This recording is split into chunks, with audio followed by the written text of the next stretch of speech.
Mitali. Welcome back to evidyarthi.in। कैसे हैं आप सब? आई होप आप सभी लोग अच्छे हो। चलिए शुरुआत करते हैं अपने नेक्स्ट टॉपिक के साथ। स्पीड एंड वेलोसिटी का नेक्स्ट कैरेक्टर आता है हमारा एक्सेलरेशन। ठीक है, अभी एक्सेलरेशन क्या है चलिए समझते हैं। Rate of change of velocity, जिस तरीके से हमने rate of change of motion यानी कि हमारा स्पीड का कॉन्सेप्ट समझा था, उसी सेम तरीके से हमारा एक्सेलरेशन भी होता है। दैट मीन्स जब भी स्पीड या वेलोसिटी में चेंज आता है टाइम के साथ, जी हाँ, क्योंकि यहाँ पर रेट है तो रेट यानी कि टाइम के अपॉन में जब भी हमारी स्पीड या वेलोसिटी में चेंज आएगा उसको हम क्या बोलेंगे? एक्सेलरेशन बोलेंगे। ठीक है, अब यहाँ पर एक बार चीज देखो, आप मेरे से सवाल पूछ सकते हो कि यहाँ पर स्पीड क्यों नहीं ली, वेलोसिटी क्यों लिखी है? तो वहां पर पॉइंट ये है कि स्पीड डायरेक्शन को कभी भी इंक्लूड नहीं करती, है ना। स्पीड सिर्फ मैग्नीट्यूड यानी कि वैल्यू लेके बात करती है, बट वेलोसिटी के पास डायरेक्शन प्लस मैग्नीट्यूड दोनों होता है। अब इम्पोर्टेंट क्यों है ये? आपने कभी भी नोट किया होगा जब भी हम किसी स्कूटर या बाइक पे अपनी जर्नी स्टार्ट करते हैं, ठीक है, अगर हम पीछे बैठे हैं, जैसे ही स्टार्ट होती है तो एकदम हम पीछे की तरफ हमें धक्का लगता है ना। सिमिलरली कभी भी कोई भी गाड़ी या बस में अगर हम ट्रैवल कर रहे हैं और उस बस ने यू टर्न लिया है तो जिस भी डायरेक्शन में वो टर्न ले रही है उसके ऑपोजिट डायरेक्शन में हम भी ऐसे मूव होने लगते हैं, राइट। तो वहां पर एक्सेलरेशन काम हो रहा है, ठीक है, काम कर रहा है, क्योंकि जैसे जैसे आपकी डायरेक्शन चेंज हो रही है दैट मीन्स आपकी वेलोसिटी चेंज हो रही है, और वेलोसिटी चेंज होगी, डायरेक्शन चेंज होगी तो आपके बॉडी में, ऑब्जेक्ट में एक्सेलरेशन आ रहा है। ठीक है, ऐसे टाइप के मोशन को एक्सेलरेटेड मोशन भी कहा जाता है।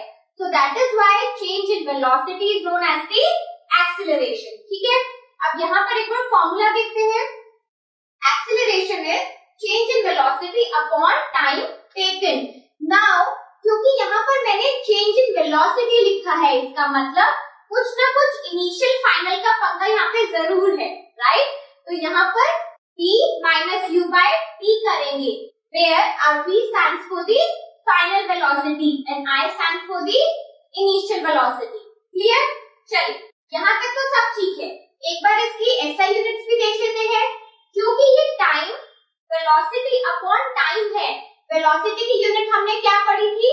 मीटर पर सेकेंड, और अगेन टाइम के साथ डिवाइड कर रहे हैं तो एक्सेलरेशन का SI यूनिट बनता है मीटर पर सेकेंड स्क्वायर। Okay, clear? चलिए अब थोड़ा सा एक्सेलरेशन के बारे में और बात करते हैं। ठीक है, अब सपोज करिए कोई भी स्ट्रेट लाइन में आपका मोशन है, यानी कि आपकी कार A से B पॉइंट तक पहुंचना चाहती है। ठीक है, हम सपोज करते हैं कि हमारा जो मोशन है that will be uniform. Uniform यानी कि हमारा सेम रहेगा मोशन, ठीक है, ज्यादा उसमें स्पीड में या हमारे टाइम डिफरेंस में चेंजेस नहीं आने वाले हैं। तो अगर मेरी कार ने 10 मीटर का डिस्टेंस करीबन 2 सेकंड्स में कवर किया है, तो नेक्स्ट 10 मीटर का डिस्टेंस भी मैं यही कह सकती हूँ कि वो 2 सेकंड में कवर कर रहा है।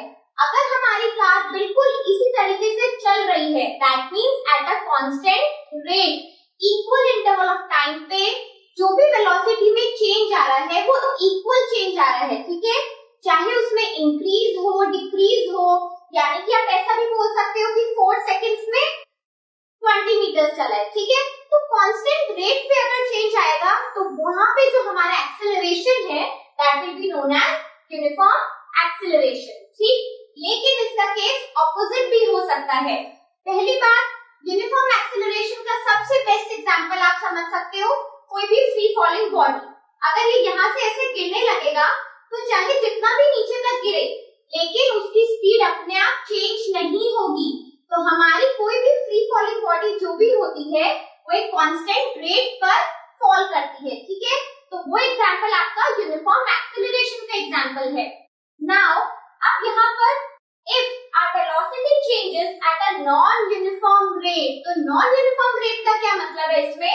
सपोज चलिए टाइम डिफरेंस हम सेम लेते हैं, 2 सेकंड्स के अंदर इसने 10 मीटर ना करके 7 मीटर कवर किया ऐसा मान लेते हैं कि हमारी रोड पे ट्रैफिक बढ़ गया है, अपने आप कई बार हमें स्पीड को कम या ज्यादा करना पड़ रहा है, दैट मीन्स एक्सेलरेशन चेंज कर रहे हैं। वो करते हैं ना हम पूरे बाइक में, आपको दिखता है घर घर घर चलती रहती है, तो वही उसी एक्सेलरेशन की मैं बात कर रही हूँ, ठीक है।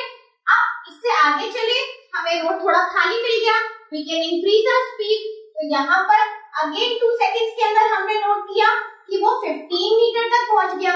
तो आप देखिए कि कितना स्पीड में वेरिएशन आ रहा है, ठीक है। अगर स्पीड में इतना वेरिएशन रहेगा तो वो यूनिफॉर्म तो नहीं है, जाहिर सी बात है।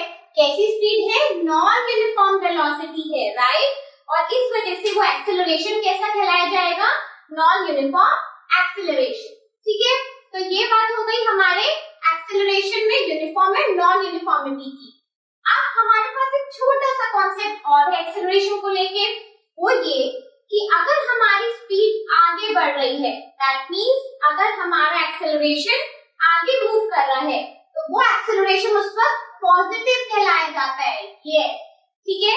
वहीं अगर एक्सेलरेशन डिक्रीज हो रहा है, यानी कि हमारी वेलोसिटी में डिक्रीमेंट हो रहा है, तो उस एक्सेलरेशन को नेगेटिव एक्सेलरेशन से जाना जाता है, या फिर आप कह सकते हैं डी एक्सेलरेशन भी उसे कई बार बोला जाता है, ठीक है। चाहे वो नेगेटिव एक्सेलरेशन बोला जाए, चाहे उसे डी एक्सेलरेशन बोला जाए, बात सेम ही है। आप कुछ भी उसे यूज कर सकते हैं, और नेगेटिव साइन सिर्फ इसलिए यूज होता है कि आप ये शो कर सके कि वेलोसिटी में डिक्रीमेंट हुआ है, ठीक है। So this is all about our acceleration. अब मोशन चैप्टर के सभी मेन कैरेक्टर्स को हमने पढ़ लिया है। इसके बाद इन पे बेस्ड मोशन की इक्वेशंस को पढ़ने जा रहे हैं, ठीक है। So just stay tuned with us for more videos, such videos, and up till then, keep learning, keep watching. Bye bye.